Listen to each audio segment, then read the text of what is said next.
Okay, so ang una nating gagawin agad, tusukan agad natin ng millivolt yung tawag nito, thermopile. So doon natin nilagay yan.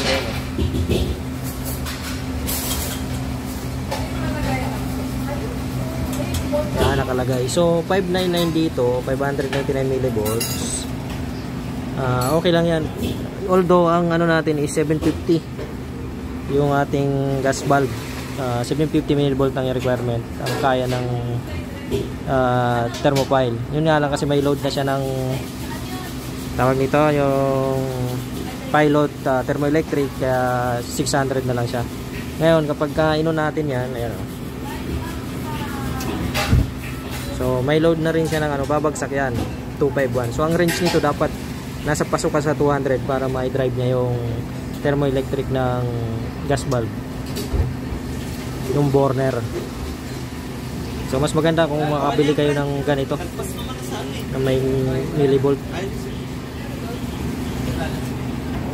Yung kanina kasing unang testing namin, pag check namin dito sa thermostat, so 200 lang talaga yung bibigay ng thermopile.